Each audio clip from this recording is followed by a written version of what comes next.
समजावे म्हणून हिंदी भाषेतून मराठी भाषेत रूपांतरित करण्यात आलेला आहे.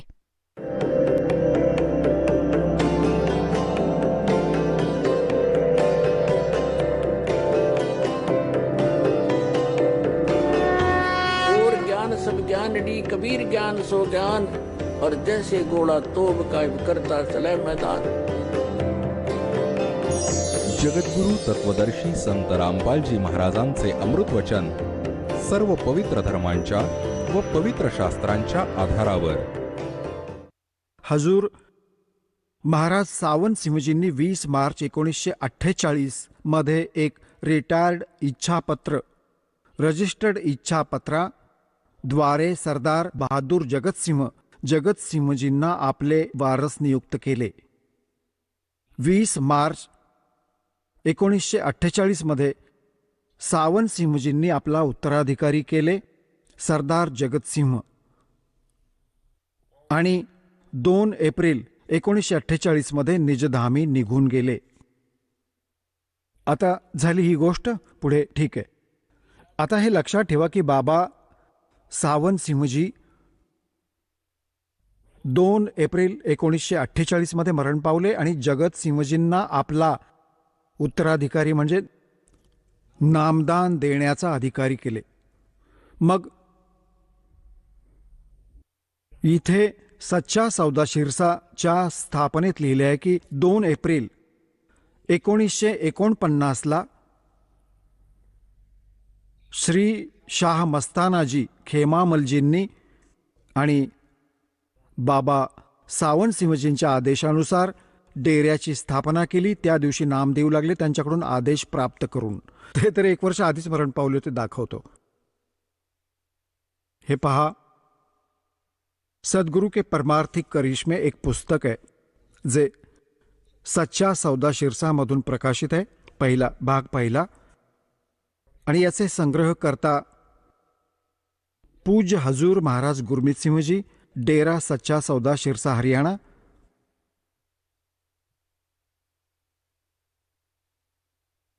हे तेच आहे. सर्व अधिकार सुरक्षित आहेत.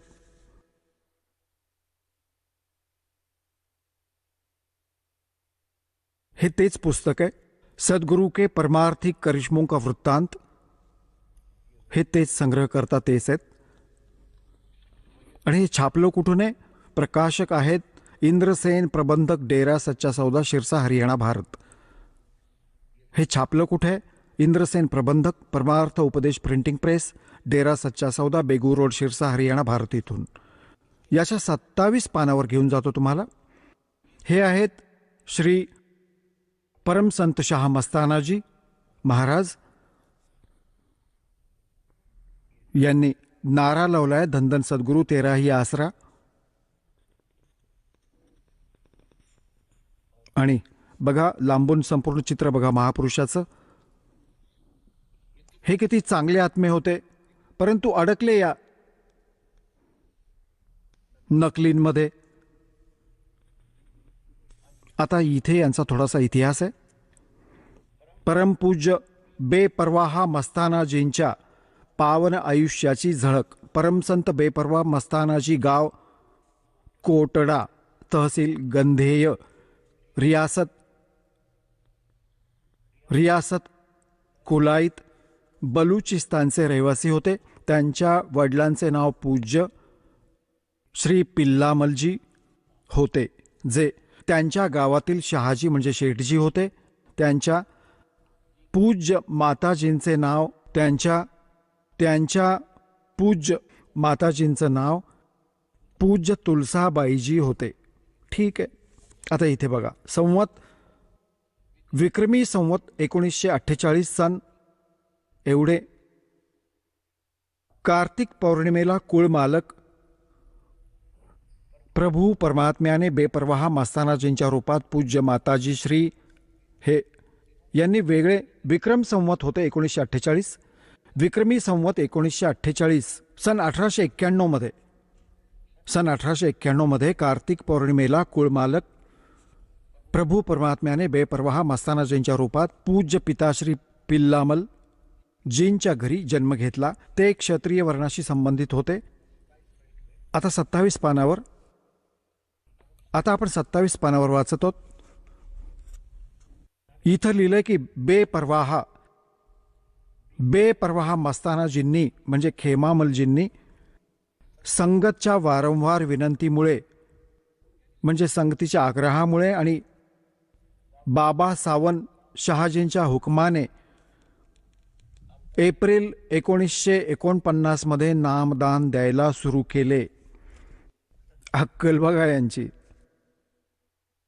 सन 1948 2 एप्रिल 1948 मध्ये तर सावंतसिंहजींचा मृत्यू झाला आणि 1949 मध्ये संगतीच्या आग्रहामुळे आणि बाबा सावंतसिंहजींच्या आदेशाने यांनी नाम द्यायला सुरुवात केली. आता बघा थोडंसं इथून लक्षात येईल. आता 26 पान बघा, 26 पान. आता इथे आलो. शेवटी बेपरवाह मस्तानाजी महाराज आपले घर परिवार सोडून बियासला गेले आणि तिथेच आपले गुरु बाबा सावंतसिंहजींच्या सेवेतच राहू लागले. काही काळानंतर बाबाजींनी त्यांना नाम प्रचार करण्याचा आदेश देऊन बियासहून शिरसाला पाठवले. काही काळापर्यंत ते शहरात राहिले. राधास्वामी सत्संग घरात राहिले आणि मग सन 1948 मध्ये 57 वर्ष वयात शहरापासून जवळजवळ 2.5 किलोमीटरवर बेगू रोडवर डेरा सच्चा सौदा कायम केला. आता बघा 1948 मध्ये यांनी डेरा सच्चा सौदा कायम केला बेगू रोडवर आणि 1948 मध्ये मग नाम देऊ लागले, ते देखील संगतने म्हटल्यामुळे. जर साहेबजी सावंतसिंहजींचा आदेश असता तर 1948 मध्ये सुरू केले असते त्यांनी. त्या छोट्या सत्संग आश्रमातच सुरुवात केली असती त्यांनी नाम द्यायला जर आदेश असता तर. वास्तविकता काय आहे की 1948 मध्ये त्यांनी जगतसिंहला उत्तराधिकारी केले आणि यांना वाटले की आमची वर्णी लागेल. हे असे कृपालसिंहजी होते. तर यांना बायपास केले तेव्हा हे दोघेही आपले बस्तान बांधून निघून गेले. इथे येऊन बसले. आता इथे म्हणजे सच्चा सौदा शिरसा आणि जगमालवाली हे दोन्ही तेच विचार आहेत जे सावंतसिंहजींचे होते आणि कृपालसिंह तेच. आणि सावंतसिंहजींच्या जवळ जयमालसिंहजींचे विचार, जयमलसिंहजींच्या जवळ शिवदयालजींचे विचार. हे थोडक्यातच जास्त समजून घ्या. आणि त्या आग्र्याचे त्या शिवदयालजींचे विचार तिकडे त्यामध्ये मथुरेमध्ये जय गुरुदेवांचे प्रवर्तक होते. श्री तुलसीदास नाव होते त्यांचे, जय गुरुदेव नावाने प्रसिद्ध होते ते. आणि त्यांनी आग्र्याहूनच एक अजून बाबळीचं झाड दिनोदमध्ये या ताराचंदजींनी एक इकडे वेगळं स्थापन करून ठेवलंय. हे सर्व एकाच विहिरीचं पाणी आहे. शिवदयालजींच्या विचारावर आधारित आहेत. आता शिवदयालजींचे विचार ऐकवेन तुम्हाला की ते कसे विद्वान होते, तर यांच्याकडे काय असेल हे अंडरस्टूड आहे. आता तुम्हाला सारवचन वार्तिक परत दाखवतो, ज्यामध्ये शिवदयालजींच्या ज्ञानाबद्दल समजेल की ते किती विद्वान होते आणि कुठपर्यंत पोहोचलेले असतील. जे 2-2.5 तास सकाळी, 2.5 तास संध्याकाळी सत्संग करण्यासाठी, साधना करण्यासाठी जोर देतात, तर त्यांनी तर रात्रंदिवस 18-17 वर्ष केली होती. आणि त्यांनी काय मिळवले हे दाखवतो. त्यांनी कसा जाणला भगवान. सत्पुरुष को जानसी और सतगुरु तिसका नाम. ज्यांनी परमात्म्याला जाणलं तो सद्गुरू आहे. यांनी कसा जाणला भगवान, चला दाखवतो. हे सारवचन राधास्वामी वार्तिक प्रथम भाग तुम्हाला परत ऐकवत आहे. हे तेच आहे जे आत्ता तुम्हाला दाखवलं होतं. हे कुठून छापलंय, इथून. हे याचे प्रिंटर आहेत आणि ही भूमिका तुम्हाला ऐकवत होतो. आता आम्ही येतो, हे तुम्हाला समजावले. आता बघा, हजूर महाराज सावंतसिंहजींनी 20 मार्च 1948 मध्ये रजिस्टर इच्छापत्राद्वारे सरदार बहादूर जगतसिंहला आपले उत्तराधिकारी नियुक्त केले. जानशिन म्हणजे उत्तराधिकारी. आणि 2 एप्रिल 1948 मध्ये निजधामी रवाना झाले आणि तो तिथून तर उठून गेला जेव्हा जगतसिंहला गादी दिली. बलुचिस्तानी शहा मस्ताना खेमामलजी शिरसामध्ये आला आणि 1 वर्षांनंतर त्याच्या मृत्यूनंतर जनता म्हणू लागली की बाबा नाम द्या, नाम द्या, नाम देऊ लागला. पाहिलं वा रे वा, घरचीच वय आणि काहीही लिहा, काहीही लिहा, काहीही बनवा. यांनी पूर्ण वेळ करून ठेवले. किती जीवांचा नाश केला काही विचार न करता या लोकांनी. असाच कृपालसिंह पळाला तिथून जेव्हा त्याला गादी नाही मिळाली म्हणून त्याने तिथे सगळे बिघडवले. तर याआधी असे जरी मानले की आदेश जरी असता तरी हे काय तारे तोडले असते. आता दाखवतो तुम्हाला. यांचेच विचार आहेत. हे बघा, आत्तापर्यंत भूमिकाच चालू होती, इथपर्यंत आले आहे हे 8व्यावर. आणि हे याचे लेखक आहेत SS सोंधी सेक्रेटरी, राधास्वामी सत्संग ब्यासवाल्यांनी हे सर्व काही लिहिलंय. हे बघा, राधास्वामी दयाल की दया, राधास्वामी सहाय. वचन जे की स्वामी महाराजांचे शेवटचे रोज प्रकट आणि अंतर्धान पावण्यासाठी हे ऐकवले आहे. आता आपण पुढे येऊया. हा तर त्यांचा महिमा गायला आहे. हे काय काय, तर आता इथे येऊया आपण. 13वर आलो आपण. राधास्वामी दयाल की दया, राधास्वामी सहाय. खुलासा उपदेश हजूर राधास्वामी साहेबांचा म्हणजे श्री शिवदयालजींच्या प्रवचनांचा हा संग्रह आहे. तो ऐकवत आहेत जी त्यांनी प्रवचने केली आहेत. जे ज्ञान जनतेला श्रद्धाळूंना वाटले आहे. हे बघा, राधास्वामी दयाल की दया, राधास्वामी सहाय. खुलासा उपदेश हजूर राधास्वामी साहेबांचा. हे जग नाशवंत आहे. श्री शिवदयालजींचे वचन आहे हे. आणि सर्व आशय देखील इथला नाशवान आहे. हे बघूया. आता हे काय म्हणत आहेत की फक्त काम एवढं आहे की मनुष्य आपलं, इन्सान म्हणजे मनुष्य आपलं स्वरूप म्हणजे आत्म्याला, त्याचा खजिना आणि निकास म्हणजे मुक्काम सतनाम आणि राधास्वामीपर्यंत पोहोचवावे. इथे सतनाम आणि राधास्वामींना यांनी मुक्काम म्हणजे स्थान मानलं आहे. मुक्काम म्हणजे स्थान. त्या स्थानावर पोहोचवावं आपल्या सुरतीने साधकाने एवढं काम करावं. 14वर बघा, पोहोचवावे. ठीक आहे. आता आपण इथे वाचूया. मग हे काय म्हणतात की जेवढे काही आचार्य आणि महात्मा आणि अवतार आणि पैगंबर प्रत्येक धर्मात झाले आहेत ते सर्व आपल्या अभ्यासाच्या जोरावर अंतरातील मुक्कामाकडे, असलीकडे चालले. परंतु सगळेच्या सगळे फार लांब नाही पोहोचू शकले. त्यामुळे बरेचसे तर पहिलीच मंजिल म्हणजे इथे बघा, मंजिल म्हणजे स्थान, पहिली मंजिलवर आहेत. स्थान, पहिल्या स्थानावर राहिले हे. आणि कोणी एक दुसऱ्या स्थानावर आणि कोणी दृढ साधक आणि प्रेमी 3ऱ्या स्थानावर पोहोचले. केवळ संत 5व्या स्थानी म्हणजे सतनामावर. आता इथे सतनामाला स्थान म्हणजे सतनाम स्थानी आणि काही दृढ संत 8व्या स्थानी म्हणजे राधास्वामी पर्यंत पदापर्यंत पोहोचले. आता इथे सिद्ध झाले या प्रवचनात की सतनाम आणि राधास्वामी एक स्थान मानले गेले आहे. अजून पुढे बघा. आता इथे बघा. आता आपण 15वर वाचूया. 15वर हे तेच आहे. राधास्वामी सार वचन वार्तिक भाग 1. आता 4थे वचन बघा. आता समजलं पाहिजे की राधास्वामी पद सर्वात उच्च स्थान आहे, मुकाम आहे. आणि हेच नाव कुळमालक आणि खरे साहेब आणि खऱ्या भगवानाचं आहे. त्याला तर स्थान देखील म्हणत आहेत आणि मालकाचं नाव देखील तेच आहे. यांचं म्हणणं आहे की दिल्ली एक स्थान देखील आहे आणि दिल्लीच प्रधानमंत्र्यांचं नाव देखील आहे. खऱ्या मालकाचं नाव देखील दिल्ली आहे आणि खरा मालक देखील दिल्ली आहे. हे समजा यांच्या म्हणण्याचा अर्थ, जसं यांना म्हणायचंय. कुळ मालक आणि खऱ्या साहेबाचा आहे. आता काय म्हणतात, आणि या मुक्कामातून राधास्वामी स्थानापासून 2 स्थाने खाली सतनामाचं स्थान आहे. अक्कल बघा यांची, हे भगवान. आता हे आधी 13व्या पानावर म्हणत आहेत की राधास्वामी एक स्थान, हे सतनाम एक स्थान आहे. 13व्या पानावर म्हणजे मुकाम सतनाम, हे सतनाम स्थान, राधास्वामी हे स्थान.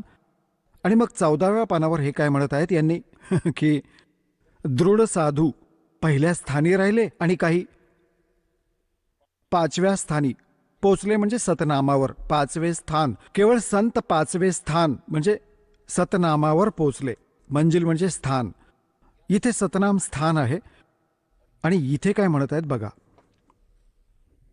आता समजले पाहिजे की राधा स्वामी पद सर्वात उच्च मुकाम आहे आणि हेच नाव कुळ मालक आणि खरे साहेब आणि खऱ्या भगवानाचे आहे. ठीक आहे, हे स्थानही आहे आणि त्यांचे नाव देखील आहे. या स्थानापासून म्हणजे राधास्वामी स्थानापासून 2 स्थाने खाली सतनामाचे मुकाम आहे. सतनामाला तिथे स्थान म्हणत आहेत, मुकाम म्हणजे पण स्थान. स्थानाचं स्थान आहे यांचा अर्थ हाच होतो. स्थानाचे स्थान आहे सतनाम आणि या सतनामाला ज्याला संतांनी सतलोक सचखंड म्हणजे सतनामाला, सार शब्द देखील सतनामाला आणि सत शब्द आणि सतनाम देखील सतनामाला आणि सत्पुरुष सतनामाला म्हणून विशद केला आहे. हा पोहोचलेला महापुरुष होता, याला कखही माहीत नाही.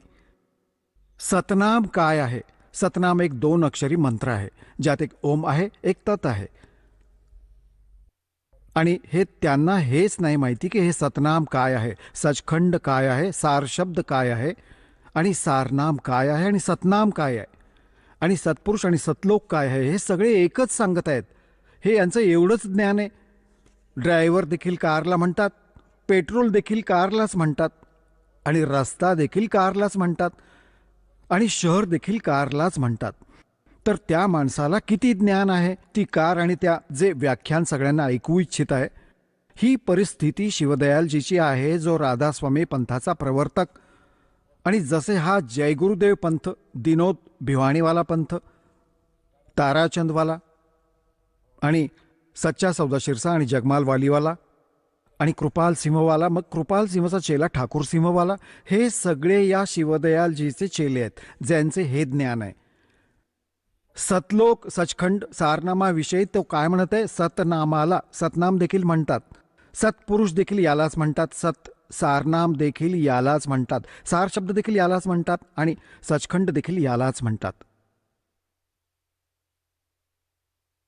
आणि हे म्हणतात खोटे ज्ञान. मग ध्यान कुठे लावायचं?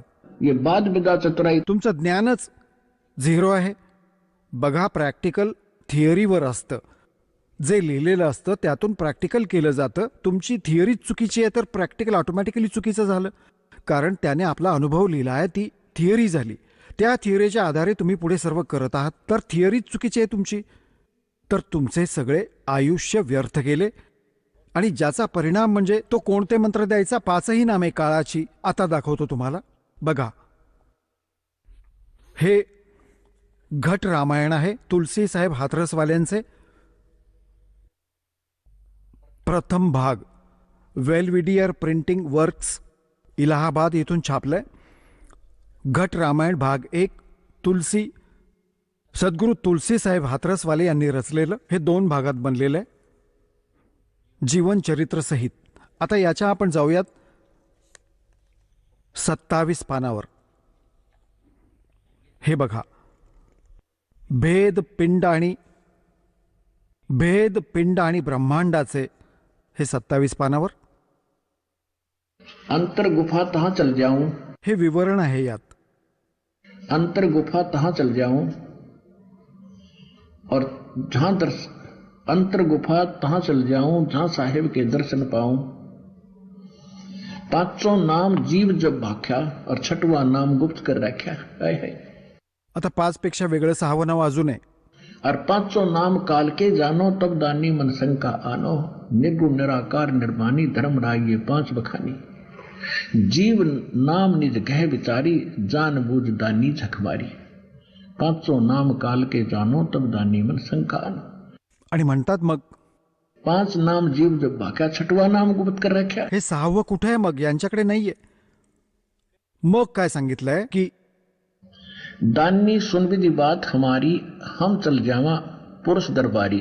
परमात्म्याच्या दरबारात असे जातात. कसे? सुरत नरतले लोक सिद्धाऊं आदि नाम ले काल गिराऊं. आदि नाम वेगळं आहे आणि सतनाम त्यापेक्षा वेगळं आहे. सतनाम ले जीव उभारी अस चल जाऊं पुरुष दरबारी. आदिनाम, सारनाम, सार शब्द हे वेगळे आहेत, यालाच म्हणतात. आणि सतनाम हे 2 अक्षरी आहे, हे त्यांच्याकडे नाहीये. आणि हे 5 नामाचा जप करत होते हे शिवदयालजी. पांचों नाम काल के जानो तब दानी मन शंका आनो। पांचों नाम जीव दब्बा क्या छठवा नाम गुप्त कर रख्या। आता हे 5 नाम जपायचे शिवदयालजी आणि हेच द्यायचे.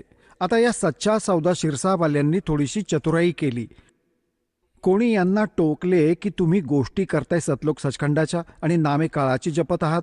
यांनी सत्पुरुष शब्द स्वरूपी राम आणि जो आहे सत्पुरुष शब्द स्वरूपी राम आणि ही 3 नामे यांनी छाटली. अकालमूर्त शब्दस्वरूप सत्पुरुष, अकालमूर्त शब्दस्वरूपी राम हे 3 मंत्र छाटले. अरे ही 3 नामे तर त्या परमात्म्याचा महिमा आहे. जसे जल पाणी नीर, जल पाणी नीर. हे जल पाणी नीर म्हणा ही एकच गोष्ट आहे. भले नीर म्हणा भले पाणी म्हणा. ते मिळेल कसे? जसे हँडपंप लावायचा असतो ते जल पाणी नीर मिळवण्यासाठी जल पाणी नीर म्हटल्याने नाही मिळणार. ते ती प्रोसेस वेगळी आहे, प्रोसिजर वेगळी आहे. त्यामध्ये सतनामाचा एक मंत्र आहे ज्याचा श्वास उच्छ्वासाने जप केला जातो. ज्यात एक ओम नाम आहे, एक तत् गुप्त आहे आणि यांनी स्वतः लिहिलं आहे आपल्या. आता सांगेन याचा सत्संग थोडासा एक विशेष डिटेल आणि खूप महत्त्वपूर्ण असेल तुमच्यासाठी. आधी थोडंसं तुम्हाला हे दाखवतो. या 5 नामांचा जप करून आणि शिवदयालजींची काय दुर्गती झाली. हा प्रेत झाला आणि आपली शिष्या बुक्कीत मग बोलू लागला.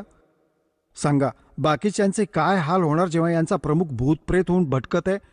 तर पुण्यात्म्यानो, दासाचा उद्देश तुम्हाला तुमच्या भावना दुखावण्याचा नाहीये, तुम्हाला आगीत जळण्यापासून वाचवण्याचा प्रयत्न करत आहे. जर मानलेत तर तुमचे आयुष्य वाचेल, तुम्ही सुखी व्हाल, तुमचं कुटुंब वाचेल, एक खूप मोठं बहुमूल्य आयुष्य वाचेल, रक्षण होईल तुमचं.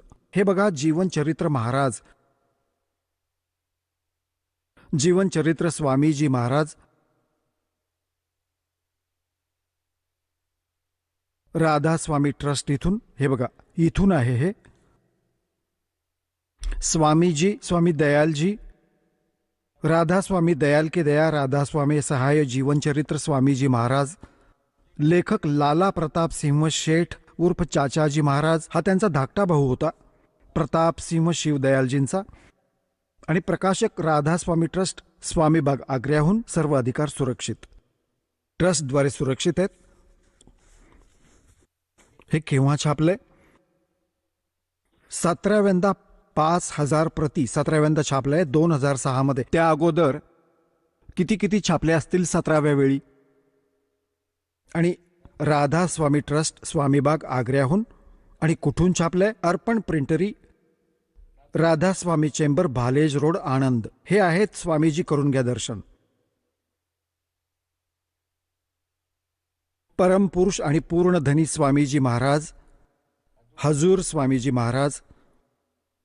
आता यांच्या आम्ही तुम्हाला घेऊन जातो पान नंबर 28 वर. हे बघा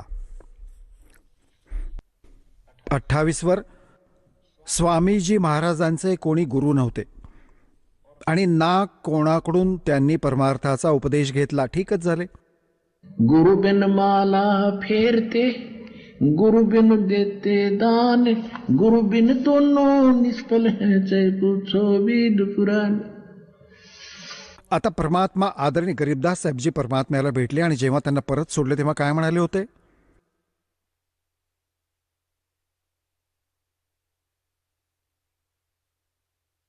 सतगुरु पुरुष कबीर हैं ये चारों युग परवान, और झूठे गुरुआ मर गए वो हो गए भूत समसान.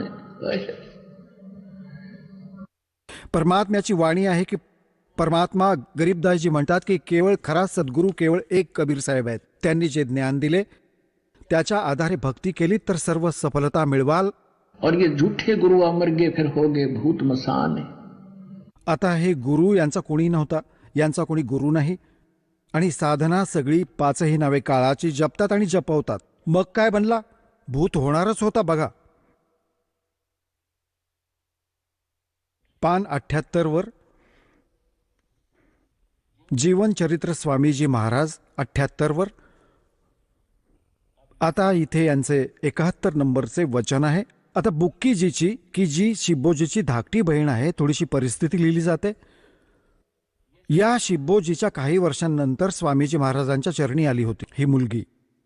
जेव्हा यांनी काही दिवस सत्संग केला आणि राधा स्वामीजी महाराजांची वचने ऐकली आणि ती वचने हृदयात सामावली, तेव्हा यांच्या प्रेमाची स्थिती विचित्र होती. जेव्हा स्वामीजी महाराज वचने किंवा पोथ्यांचे अर्थ सांगायचे, वाचून वाचून ऐकवायचे हे, तेव्हा यांचे डोळे लाल आणि निखाऱ्यासारखे व्हायचे बुक्कीचे. या बुक्कीमध्ये आधीपासूनच कोणते भूत होते. आता सत्संग ऐकून डोळे निखाऱ्यासारखे होत असतील तर भूतच असणार. आम्ही तर ऐकले की अश्रू येतात, मग निखाऱ्यासारखे डोळे कसे होतात? तर तिच्यात प्रेत होते ते. आणि जसे गुरु ग्रंथ साहेबचे पठण करायचे, कबीर साहेबांची वाणी वाचायचा, ऐकवायचा तो, तर त्याच्यात ताकद आहे, एवढी शक्ती आहे की भूताशी लढू शकेल. ते निघू नाही शकत तिच्यातून. तर आता तिचे डोळे कधी लाल व्हायचे, कधी ती बेशुद्ध व्हायची आणि झोपेतच समाधी गेली तिची वर. समाधी शिवदयालांची थोडीच जाऊ शकते, कारण त्यांना तर जायचेच नव्हते. बुक्की का गेली हे बघा. तिचे डोळे निखाऱ्यासारखे व्हायचे आणि अश्रू सतत पडत राहायचे.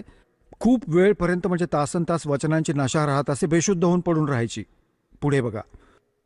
मग जेव्हा स्वामीजी महाराज कथेतून उसंत मिळाल्यावर हुक्का पित असत. हो, हीच कमी राहिली होती स्वामीजींची. हुक्का, अरे तुझा गजब झाला. आणि परमात्मा म्हणतात, अमल आहारी आत्मा कदे न पावे पार, कहे कबीर विचार के तुम छोड़ दो सभी विकार. मग म्हणतात, भांग तमाकू छोतरा आफू और शराब, कहे कबीर कैसे हुआ बंदगी ये तो करे खराब. आणि गरीबदासजींनी परमात्म्याकडून प्राप्त ज्ञानाने काय म्हटले आहे? सोनारी जारी करे सुरापान 100 बार, एक चलम हुक्का भरे वो डूबे काळीदार. मग काय म्हणतात की सुरापान मदमासाहारी, गमन करे भोगे पर नारी, 70 जन्म कटेंगे शीसन साक्षी साहेब है जगदीशम. की एकदा कोणी दारू प्यायली आणि एकदा परस्त्री गमन केले, त्याचे 70 जन्म कलम शिर छाटले जाईल. आणि पर द्वारा स्त्री का खुला 70 जन्म अंधा हो डोले. कोणत्या? पर स्त्रीकडे जो वाकड्या नजरेने बघतो, दुष्कर्म केले तर 70 जन्म आंधळ्याचे मिळवतो. एवढे पाप त्याला. आणि मग काय म्हणतात? सोनारी जारी करे. 100 स्त्रियांशी कोणी दुष्कर्म केले एखाद्या दुष्ट आत्म्याने, त्याला जो दंड मिळतो. और सुरापान 100 बार. एकदा म्हणतात, सुरापान मदरा पीवे कड़वा पाणी 70 जन्म कुत्ते के जाणे. एकदा दारू पिणाऱ्याला 70 जन्म सतत कुत्र्याचे मिळतात. तर हे दोन्ही अपराध मिळून आणि 1 जन्म हुक्का भरणाऱ्याला दंड आहे, तर पिणाऱ्याची तर काय दशा होईल गणतीच नाही. म्हणतात, सोनारी जारी करे और सुरापान 100 बार, एक चलम हुक्का भरे वो डूबे काळी धार.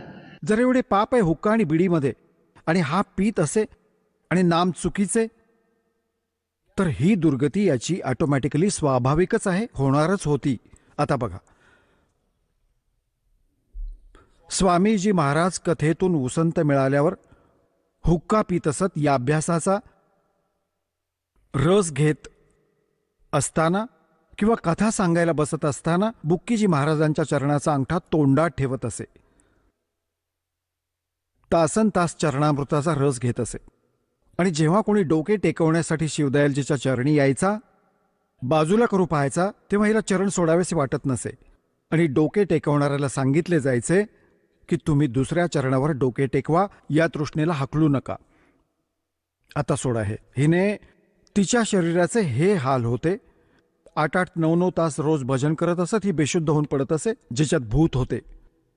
यांना स्वामीजी महाराजांच्या दर्शनाचा बराच आधार झाला होता आणि ध्यान देखील उच्च स्थानावर पोहोचायचं.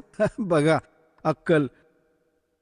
जर त्यांना स्थानाचा पत्ताच नाही तर ते पोहोचणार कुठे? तेच सतनाम, तेच सचखंड, तेच सत्पुरुष, तेच सारनाम आणि सतनाम, आणि तेच सत्पुरुष सतनाम, सतनाम सतलोक देखील सतनाम. अजून सावंत सिंहचे 2 बोल ऐकवेन सतनामावर. आधी हे दाखवतो. हे बघा, मग हे म्हणतात, जेव्हा महाराजजी मग काय आहे इथे, यांच्या भजनाचे हे हाल होते. यांना स्वामीजी महाराजांच्या दर्शनाचा बराच आधार झाला होता. जेव्हा स्वामीजी महाराज अंतर्धान पावले, म्हणजे मृत्यू झाला शिवदयालजींचा, तेव्हा बुक्की एकाकी झाली की दिवस रात्र बेशुद्ध पडून असायची. 2-2 दिवस हाजात जरुरी म्हणजे फ्रेश होण्यासाठीही नाही जायची, प्रातर्विधीला नाही जायची आणि सुरत स्वामीजी महाराजांच्या चरणी लागून असायची. ठीक आहे. साधारण 1.5 महिना हीच अवस्था होती. जेव्हा सर्वांना भीती वाटली की कदाचित हिचा देह सुटेल, तेव्हा स्वामीजी महाराजांनी यांना दर्शन दिले. आता काय होते, 1-1.5 महिन्यानंतर हा तप्तशिलेवर मार खाऊन खाऊन परत भूत बनवून सोडून दिले शिवदयालजीला. मग तो आला बुक्कीकडे, तिच्यात प्रवेश केला. आता बघा यांचे 2 बोल कसे आहेत. भूताची सर्व लक्षणे दाखवतो तुम्हाला. दर्शन दिले. तेव्हा स्वामीजी महाराजांनी 1.5 महिन्यानंतर स्वामीजी महाराजांनी यांना दर्शन दिले आणि फरमावले की ज्या प्रकारे तू सेवा करत होतीस, मी जिवंत होतो तेव्हा तू सेवा करायचीस, हुक्का भरायची, पोळ्या करायची, तसे कर आणि मी खात जाईन, हुक्का देखील पीत जाईन. आता बघा काय म्हणतायत स्वामीजी, तशाच प्रकारे कर. आणि मग त्या दिवसापासून बुक्कीची प्रसाद देखील तयार करायची आणि माझ्या पन्नी गल्लीच्या घरी पूर्वीच्या रिवाजाप्रमाणे अंथरूण घालायची आणि हुक्का देखील भरायची. आता या पन्नी गल्लीमध्ये यांचा जन्म झाला, आग्र्यामध्ये. आता ते जे घर धाकट्या भावाच्या हिश्श्यामध्ये आलं असेल, पुढे तो म्हणत आहे लेखक प्रताप सिंह की माझे पन्नी गल्लीच्या त्या पलंगावर जिथे आधी शिवदयालजी राहायचा, तिथे बसायचा, तेव्हा बुक्की तिथेही हुक्का भरून द्यायची, तिथे पोळ्या करून द्यायची, तिथेच खाऊ घालायची. तर त्याचप्रमाणे जेव्हा तो मेला आणि भूत होऊन बुक्कीमध्ये शिरला, तेव्हा तो म्हणाला हुक्का ओढेन आणि पोळ्या कर खाईन. आता बघा हाल या भूतांचे. मग त्या दिवसापासून बुक्कीजी प्रसाद तयार करायची. बघा स्वामीजी महाराजांनी दर्शन दिले आणि फरमावले की ज्याप्रमाणे तू पूर्वी सेवा करायचीस ना, त्याप्रमाणे तू हुक्का भर, पोळ्या कर आणि पन्नी गल्लीमध्ये चल, त्या पलंगावर तिथेच बसून मी हुक्का पिईन. जहाँ साता वासा हुई. मग त्या दिवशीपासून बुक्कीजी प्रसाद देखील तयार करायची आणि माझ्या पन्नी गल्लीच्या घरी पूर्वीच्या रिवाजाप्रमाणे अंथरूण घालायची, जसे आधी घालायची, आणि हुक्का भरायची. तो पलंग अजूनही तयार असतो. गरजेप्रमाणे ती जी काही सेवा करायची, शिवदयालजीच्या जिवंतपणी हुक्का भरून पोळ्या करायची, हुक्का तयार करायची, त्याचप्रमाणे परत काम करू लागली. आणि स्वामीजी महाराज त्यांना ध्यानाच्या वेळी प्रकट दर्शन देत असत आणि सर्व सेवा त्याचप्रमाणे स्वीकार करायचे जशी अंतर्धान पावण्याच्या आधी स्वीकारत असत. आणि बुक्कीजींना महाराज तिच्या शेवटच्या श्वासापर्यंत प्रकट राहिले. जोपर्यंत बुक्की नाही मेली शिवजी, शिवदयाल तिला विसरला नाही. तो सतलोकात कधी गेला, मग तो अकह लोक परमधनी म्हणवला गेला. हा जो धर्तीवर आला होता, हा तर बुक्की लोकात बसलाय, सतलोक वगैरे तर विसरलाच.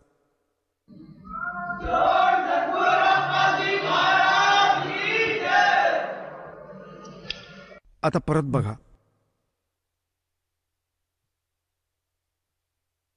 बुक्कीजींना महाराज तिच्या अंतिम श्वासापर्यंत प्रकट राहिले, इथपर्यंत की ज्या कोणाला काही गोष्ट स्वामीजी महाराजांना विचारायची असेल तेव्हा बुक्कीजींच्या द्वारे विनंती करत असत.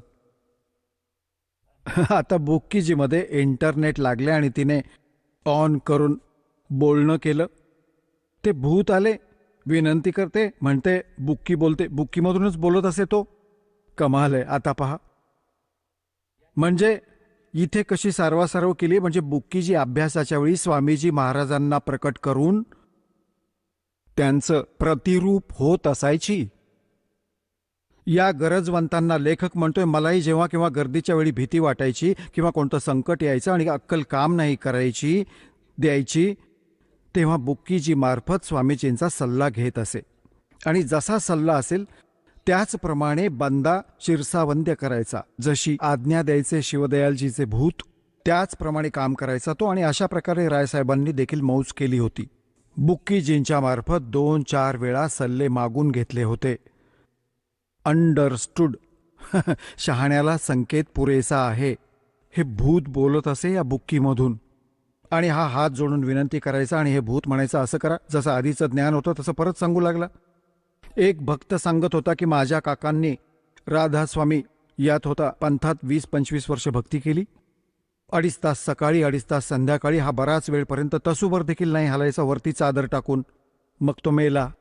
मेल्यानंतर आपल्या सुनेमध्ये येऊन सांगायचा की जरा चुरमा तयार कर आणि बिडी आण. हुक्का तर त्यांचा आजोबा आणतच होता. तर ती पत्नी भावाची मुलगी ना कोणतं काम करू शकत होती. पिऊन पडायची, जशी बुक्की पडून राहायची. तो खायचा चुरमा आणि प्यायचा बिडी. त्या मुलीने कधी बिडी पण ओढली नव्हती, ती बिडी ओढू लागली. त्याची सून. तो काका ओढायचा आणि बऱ्याचदा सांगायचा की आमच्याकडे काही अशा गोष्टीही सांगितल्या ज्याने आम्हाला काही लाभ पण झाला, पण बाकी दुर्दशा खूप केली होती, ती कामच नाही करू शकायची. मग झाडफूकवाल्यांकडून करून पाहिले, काही नाही झाले. मग इथे आले, नाम दिले, तेव्हा त्या काकाचा पिच्छा सुटला त्या राधास्वामी भूताचा. तर तो एक शिवदयालजी हुक्का प्यायचा आणि चुरमा पोळी खायचा. आणि हे म्हणतात एक धनी होता, स्वर्गात पोहोचला. हा तर बुक्कीमध्ये पोहोचला आणि आता नरकात धक्के खातोय. कुठे आता सावनसिंहजी जे जयमलसिंहजींचे शिष्य आणि जयमलसिंहजी शिष्य या राधास्वामी शिवदयालचा चेला. सावनसिंहजींचे विचार ऐकवतो बघा. संतमत प्रकाश आणि भाग 3. संतमत प्रकाश भाग 3 हा हजूर महाराज सावनसिंहजींच्या सत्संगांचा संग्रह आहे. ठीक आहे. आणि हे बघा, प्रकाशक कोण आहेत? जगदीश चंद्र सेठी. जगदीश चंद्र सेठी, सेक्रेटरी राधास्वामी ब्यास सत्संग ब्यास, डेरा बाबा जयमल सिंह. हे पहिली आवृत्ती 1976 मध्ये छापली होती आणि हे इथून प्रिंट केलंय, गोपसन्स प्रिंट पेपर लिमिटेड इथून. आता याचे तुम्हाला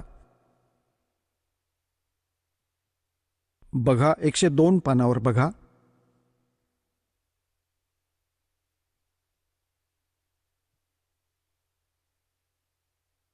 हे आहे 102 पान. यामध्ये खाली बघूया काय म्हणतात सावनसिंहजी.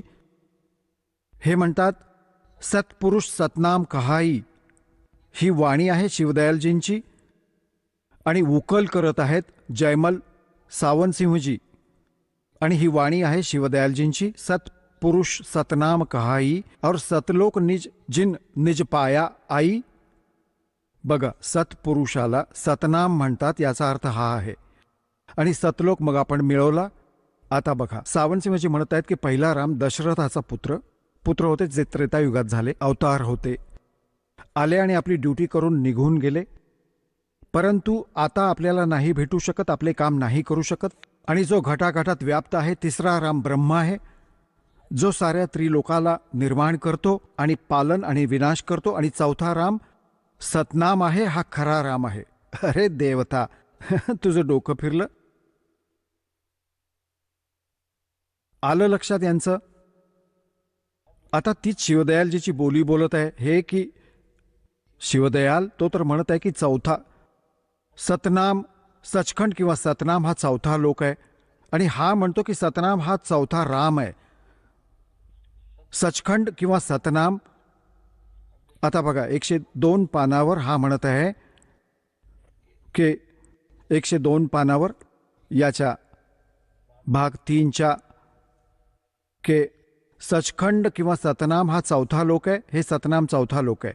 आणि इथे 104 पानावर परत काय म्हणत आहे?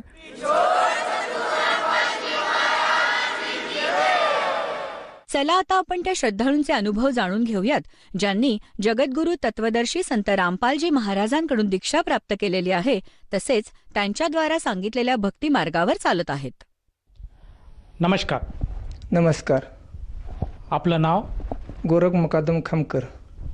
आपण कुठून आलात? आनंदवाडी, तालुका श्रीगोंदा, जिल्हा अहमदनगर, महाराष्ट्र. आपला व्यवसाय काय आहे? पारंपरिक शेती करणे. संत रामपालजी महाराजांची गुरुदीक्षा आपण कधी घेतली? संत रामपालजी महाराजांची नामदीक्षा ते 31/10/2013 रोजी घेतली. संत रामपालजी महाराजांची गुरुदीक्षा घेण्या अगोदर आपण व आपला परिवार कोणती भक्ती साधना करत होतात? संत रामपालजी महाराजांची नामदीक्षा घेण्या अगोदर पारंपरिक भक्ती म्हणजे देवी देवता पूजणे, ब्रह्मा विष्णू महेश गणपती, आळंदी ज्ञानेश्वर महाराजांकडे जाणे, तुकाराम महाराजांना देवला जाणे, पंढरपूरला जाणे अशी भक्ती करीत होतो. आळंदीला बाळिंडी करीत होतो. तुकाराम महाराजांकडे दरवर्षी तुकाराम भिजल जात होतो. पंढरपूरला जात होतो. अशी भक्ती पारंपरिक करीत होतो मी. जसं तुम्ही सांगत आहात की पूर्वीपासूनच आपण भक्ती मार्गात होतात. खास करून महाराष्ट्रामध्ये जी भक्ती साधना चालते, जसे की वारीला जाणे, पंढरपूरला जाणे, व्रतवैकल्य करणे, या सर्व भक्ती साधना आपण करत होतात. तर मला असं विचारायचं आहे की संत रामपालजी महाराजांचा जो मार्ग आहे किंवा जी भक्तिविधी आहे याबद्दल आपल्याला कल्पना किंवा माहिती कशी मिळाली आणि आपण त्यांच्या मार्गात कसे आलात? संत रामपालजी महाराजांची माहिती मला एक जोडीदार होता माझा. तो म्हणाला की एक महाराज टी व्हीवर पुस्तकं दाखवतात आणि सगळे पुस्तकं आपण स्वतः वाचायचे. म्हणून मी माझ्याकडे टी व्ही नव्हती, म्हणून मी टी व्ही एक दिवस ते म्हणला चल मी पैसे देतो तुला मी, आणि दोघंजण मिळून आम्ही गेलो काष्टीला, टी व्ही घेऊन आलो. टी व्ही घेऊन आल्यानंतर मी परत 4 दिवस मला काही कार्यक्रम टी व्हीवर सापडला नाही. मी त्याला परत फोन केला की म्हणलं टी व्हीवर कार्यक्रम मला सापडा ना. तो म्हणला एक काम कर, म्हणला सापडन, तू निवांत बघ, संध्याकाळी लवकर बघ. म्हणून मी लवकर बघायला कार्यक्रम सुरुवात केली.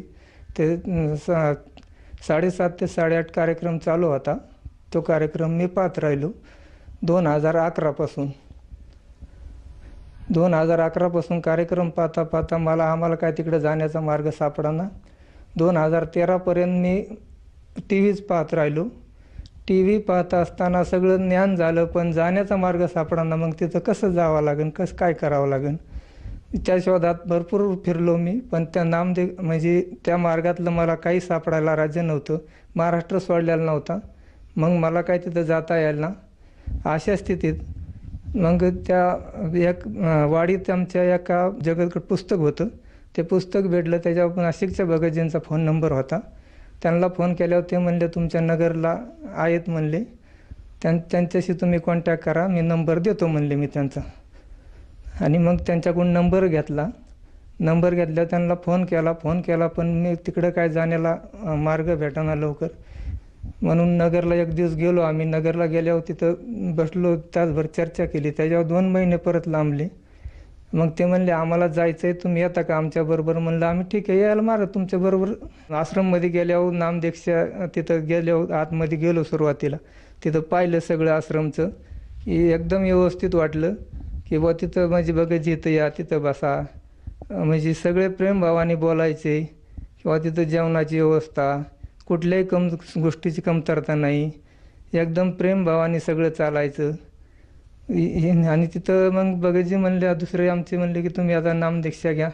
नामदीक्षा घेतली, दर्शनाला उभा राहिलो परमात्म्यापुढं. परमात्म्याचं दर्शन झालं आणि तिथं खरं कळालं, तिथं गेल्यावर की मोक्षाचा मार्ग म्हणजे तिथं गेल्यावर भेटला म्हणजे आम्हाला. सर, जसं तुम्ही सांगत आहात की आपण पूर्वीपासूनच जी काही पारंपरिक भक्ती होती ती भक्ती करत असताना संत रामपालजी महाराजांचं जे ज्ञान आहे हे सत्संगाच्या मार्फत आपल्याला कळालं आणि आपल्याला ओढ लागली की संत रामपालजी महाराजांची नामदीक्षा आपण कधी घ्यावी. त्या अनुषंगाने आपल्याला संत रामपालजी महाराजांचे अनुयायी लाभले आणि त्यांच्यामार्फत आपण संत रामपालजी महाराजांची जी नामदीक्षा आहे ही बरवाला स्थित त्यांच्या आश्रमात जाऊन आपण नामदीक्षा घेतली. तर आपण संत रामपालजी महाराजांचा मार्ग का निवडला? संत रामपालजी महाराजांचा कार्यक्रम म्हणजे सगळा म्हणजे शास्त्राला धरून आहे. सगळ्या गोष्टीला सगळं पाहून सगळ्या गोष्टीचं बा इथं खरंच मोक्ष आहे, ह्या गोष्टीला पाहून मी संत रामपालजी महाराजांचा म्हणजे मार्ग निवडला की बुवा ह्याच्यातून आपल्याला खरं मोक्षाचा मार्ग आपल्याला इथं भेटेल. सगळ्या देवदेवतांची पूजा करायचो मी. किंवा आमच्या मळ्यात सप्ताह राहायचा, त्या सप्त्यात गाथा पारायण सोहळा करायचो. परत दत्त जयंती आली, गुरुचरित्र पारायण करायचो. ह्याला देहूला गेलो, तुकाराम महाराजांची बेस साजरी करायचो. ज्ञानेश्वरी पारायण करायचो, गुरुचरित्राचं पारायण करायचो, नवनाथाचं पारायण करायचो. पंढरपूरला जायचो मी. पण मला काय त्याच्यातून म्हणजे असं माझी मनाची संतुष्टी होत नव्हती. मी सायकलवर अष्टविनायकसुद्धा केलेलं आहे व सगळे अष्टविनायक फिरलेलो आहे सायकलीवर आम्ही. तिथं जाऊनसुद्धा आम्हाला म्हणजे तिथं जाऊनसुद्धा असं मनाला हे वाटत नव्हतं की बा आपल्याला हे की ज्ञान मग आपण बरोबर आहे. कुठंतरी मनाची कमतरता वाटायची, म्हणून वाटायचं की हे ज्ञान बरोबर आहे. हे म्हणजे गीतेला धरू नये, 4 वेदाला धरू नये, 18 पुराणाला धरू नये, देवी भागवत महापुराणमध्ये आहे पुराव्यानिशी दिलेलं सगळं ज्ञान. ह्याचा सगळा मी अभ्यास केला आणि हा अभ्यास केल्यावर तिथून पुढं मी मनाचा निश्चय केला की आपल्याला म्हणजे संत रामपालजी महाराजांकडे जायचं ह्या हेतूने मी गेलो आणि तिथं जाऊन मग ते नामदीक्षा घेतली. सर, जसं तुम्ही सांगत आहात की यापूर्वी जेव्हा आपण संत रामपालजी महाराजांच्या मार्गात नव्हतात त्यापूर्वी आपण बरेचशा साधू संतांकडनं जी काही महाराष्ट्रामध्ये जी प्रचलित भक्तिसाधना आहे त्याच भक्तिसाधनेत आपण लीन होतात. वारी करणे, देवदर्शन करणे, तीर्थाला जाणे, या सर्व आपण भक्तिविधी करत होतात. पण जेव्हा आपण संत रामपालजी महाराजांच्या मार्गात आलात आणि संत रामपालजी महाराजांनी जी आपल्याला सद्भक्ती दिली, त्या सद्भक्तीमुळे, त्या मंत्रजापामुळे आपल्याला व आपल्या परिवाराला काय काय लाभ प्राप्त झालेत? लाभ तर भरपूर झाले. लाभाची गिनती करता करता मला किती वेळ दिला तरी पुरणार नाही. पहिला लाभ असा झाला की मला मोक्षाचा मार्ग भेटला आणि मोक्षाचा मार्ग भेटला तिथून पुढं एक दिवस मी दुसरं आम्ही गाडीवर नगरला सत्संगला चाललो होतो. सत्संगला जाताना आमचा सकर चौकात ॲक्सिडेंट झाला. ॲक्सिडेंट झाला तर असं झालं की आमच्या गाडीच्या पुढच्या चाकावर टेम्पोचं चाक चढलं. टेम्पोचं चाक चढल्यावर मला असं झालं की परमात्माने सांगितलं होतं मला की तुमच्या केसालासुद्धा धक्का लागणार नाही तुमचं नाम जर जागेवर असलं तर. आम्हाला एक असं कुठं नगभरसुद्धा खर्चडलं नाही. आम्ही तिथं 2 जण पळत आले, आमची गाडी साईडला घेतली. ते म्हणले तुम्हाला लागलं का? म्हणलं नाही लागलं. म्हणले तुम्ही घाबरले आणि झाला दवाखान्यात चला. म्हणलं आम्हाला काही झालं नाही, आम्हाला थोडा वेळ आम्हाला झाडाखाली बसू द्या निवांत. आम्ही झाडाखाली बसलो निवांत आणि झाडाखाली बसून आम्ही स्मरण करीत बसलो थोडंसं आणि तिथून पुढं जाऊन सत्संगमध्ये बसलो. सत्संगमध्ये बसल्यावर सत्संग झाला आणि सत्संगमधून निघताना दुसऱ्या आपल्या बगजींनी गाडी पाहिली. अरे म्हणले तुमच्या गाडीला काहीतरी झालं आहे आज. म्हणलं येताना असं झालं, आमच्या गाडीचा ॲक्सिडेंट झाला. म्हणले कुठं झाला, कसा झाला? म्हणलं झाला सक्कर चौकात. लागलं का, काही झालं का काय तुम्हाला? दवाखान्यात चला. म्हणलं काहीच नाही झालं, आपल्याला पूर्ण आपण व्यवस्थित येतं आणि आपल्याला काही झालं नाही तेव्हापासून. दुसरा लाभ असा झाला की एक शेतात मी लाईट आणलेली असताना त्या लाईटचा घोटाळा झालेला होता म्हणून मी लाईट यायला 1 तासभर वेळ होता म्हणून मी पकड इस्क्रू चावी घेऊन आपल्या शेतात गेलो. शेतात गेल्यावर तिथं लाईट अचानक लवकर आल्यावर लाईटीचं असं झालं की काम उरकलेलं असताना तिथं खालून पाणी होतं, सगळं वरून पाणी होतं. पण असं झालं की पकडीने मी वायर धरली, लाईट आलेली काही माहीत नव्हती. लाईट आलेली माहीत नसताना त्या पकडीचा मला कसा शॉट बसला ते बसू. आता म्हणलं परमात्माने काय वाचत नाही, आता काय असताना ते तुम्ही माझे सर्वस्वी. परमात्माने मला कसं सही सलामत सोडलं माझीच मला कळालं नाही. आणि तिथून घरी आलो. मी घरी आल्या माझ्या हाताला इथं लागलेलं पाहिलं. घरचे म्हणले काय झालं, कसं झालं, कुठं झालं? म्हणलं झालं इथं परमात्माने वाचवलं. घरी गेल्यावर मी साष्टांग दंडवत घातला परमात्माला. परमात्मा मला तुम्ही आज मला खरोखर या रूपाने मला तुम्ही आज जीवदान दिलं. ह्यो दुसरा लाभ झाला. तिसरा लाभ माझा असा झाला की मला स्वप्न पडल्याचा भास झाला. स्वप्न पडलेला असताना यम आले आणि मला धरलं. त्यांनी धरल्यावर मला घेऊन चालल्या. मी म्हणलं तर म्हणे मला कुठं घेऊन चालले?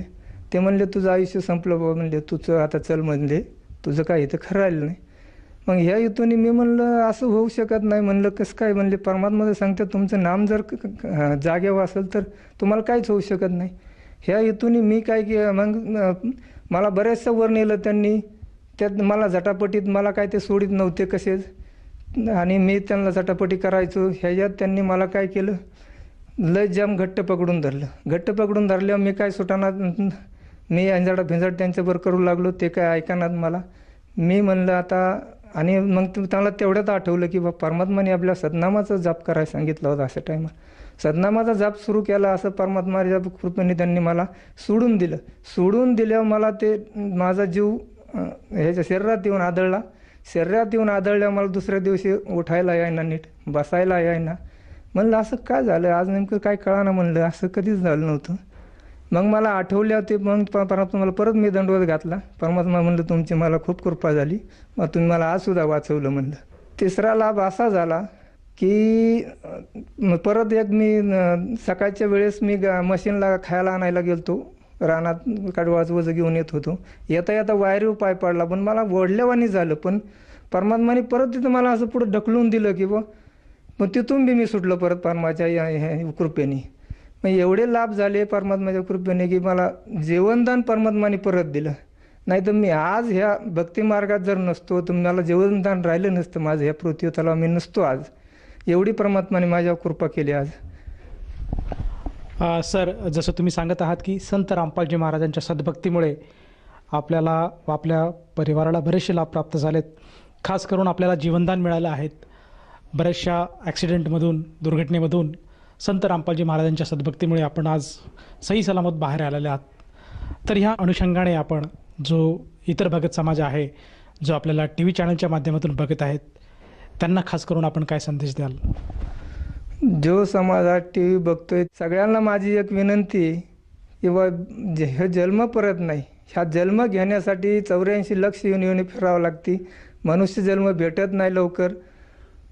तुम्ही असा विचार करून, अनेक टी व्हीच्या चॅनलवर कार्यक्रम येतोय, तुम्ही बारकाईने विचार करा, अभ्यास घ्या आणि भक्तिमार्गात तुम्ही नामदीक्षा घेतली, पूर्ण तुम्हाला लाभ भेटून जाईल. आणि भक्तिमार्ग असा आहे की मोक्षाचा मार्ग आहे. पुराव्यानिशी ज्ञान आहे सगळं परमात्म्याचं.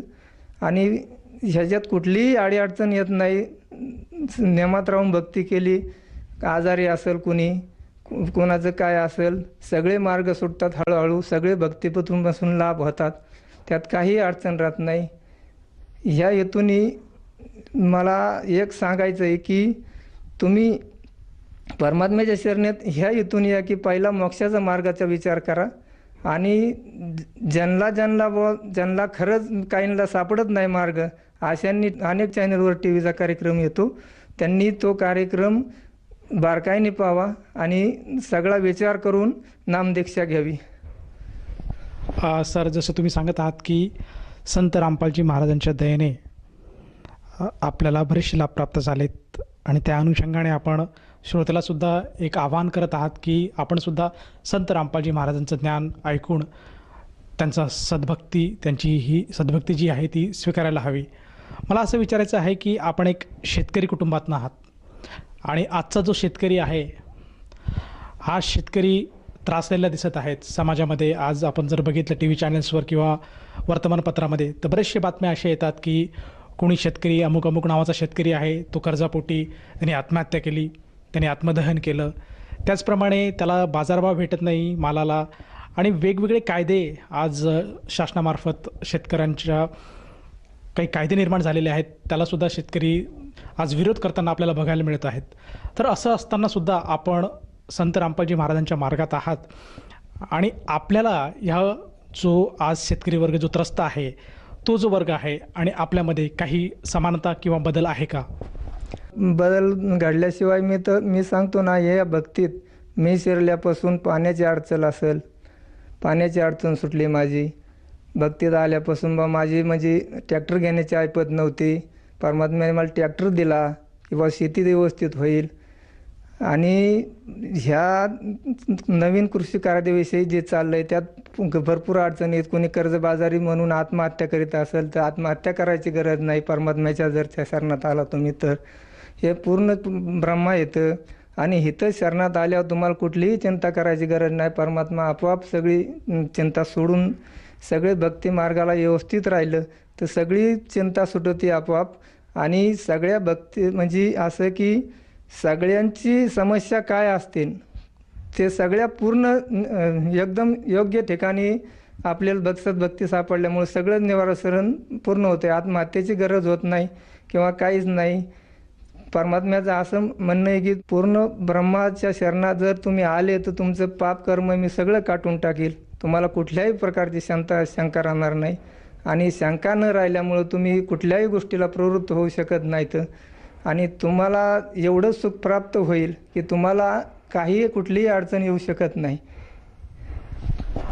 सर, जसं तुम्ही सांगत आहात की संत रामपालजी महाराजांच्या शरणात आल्यानंतर भक्त समाजाला बरेचसे लाभ प्राप्त होतात. त्याच्यावर जे येणारे संकट आहे ते आपोआपच संत रामपालजी महाराजांच्या सद्भक्तीमुळे दूर सारलं जातं, दूर लोटलं जातं. तर मला असं विचारायचं आहे की जेव्हा आपण संत रामपालजी महाराजांच्या मार्गात नव्हतात किंवा त्यांच्या भक्तीपासून आपण लांब होतात, त्यावेळेसची जी आपली शेतीची प्रक्रिया आहे किंवा ज्या शेतीमध्ये आपल्याला काय अनुभव येत होता आणि आज आपण संत रामपालजी महाराजांचे अनुयायी झाले आहात आणि त्यांच्या भक्तिमार्गात आज आपण आहात, तर त्यानंतर आपल्या जो काही व्यवसाय आहे त्याच्यामध्ये काही बदल आहे का?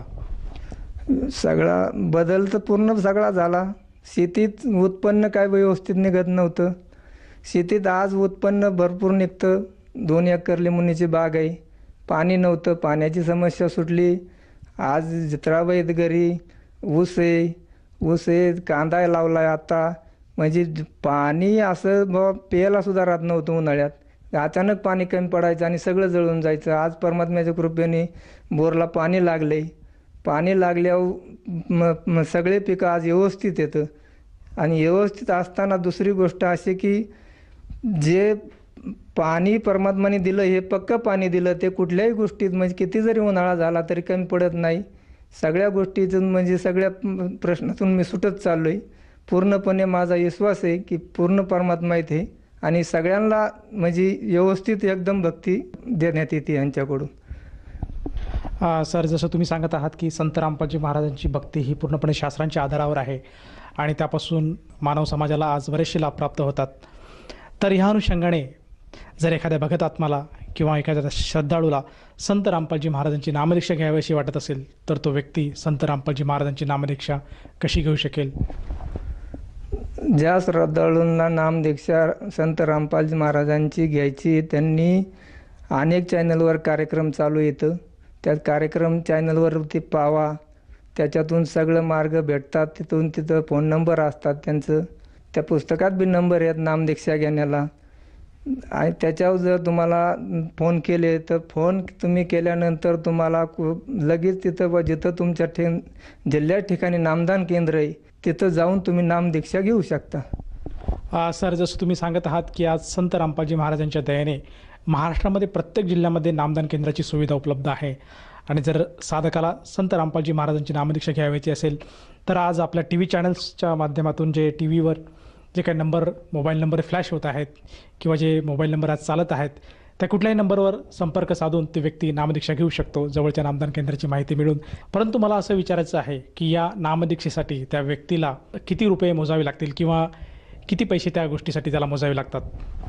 या नामदीक्षेसाठी 1 रुपयाही मोजावं लागत नाही. नामदीक्षा घेतल्यानंतर तुम्हाला नामदीक्षाबरोबर प्रसाद, परत भक्तिबोध पुस्तक, नामजपाचं जे कार्ड असतं ते आणि परमेश्वराचा एक फोटो असतो, ते सगळं तुम्हाला मोफत दिलं जातं. कुठलाही 1 रुपयासुद्धा स्वीकारला जात नाही तिथं आणि कुणी घेत पण नाही. हा माझा अनुभव आहे. ह्याच्यात काहीच तीळ मात्र शंका नाही. कुणाला बी शंका अजिबात तशी म्हणजे मनात आणायची नाही की बा इथं पैसे घेत असते आणि एवढे पैसे लागतात नामदीक्षा घ्यायला. हे सगळं खोटं आहे. इथं 1 रुपयाही लागत नाही नामदीक्षा घ्यायला. धन्यवाद.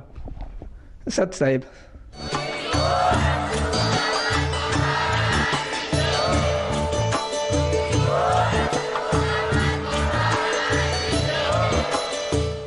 आपण ऐकत होता जगद्गुरु तत्वदर्शी संत रामपालजी महाराजांचे मंगल प्रवचन. निःशुल्क नामदीक्षा प्राप्त करण्यासाठी आणि अधिक माहितीसाठी संपर्क करा 7030303951 7030303952. आमची वेबसाईट आहे www.jagadgururampalji.org. सर्व पवित्र धर्मांच्या व पवित्र शास्त्रांवर आधारित प्रमाणित अनमोल पुस्तक ज्ञानगंगा किंवा जगण्याचा मार्ग यापैकी कोणतेही एक पुस्तक निःशुल्क मागवण्यासाठी आम्हाला आपले पूर्ण नाव, पूर्ण पत्ता, पिनकोड सहित आणि फोन नंबर लिहून 7030303951 7030303952 नंबरवर SMS करू शकता किंवा आम्हाला 7030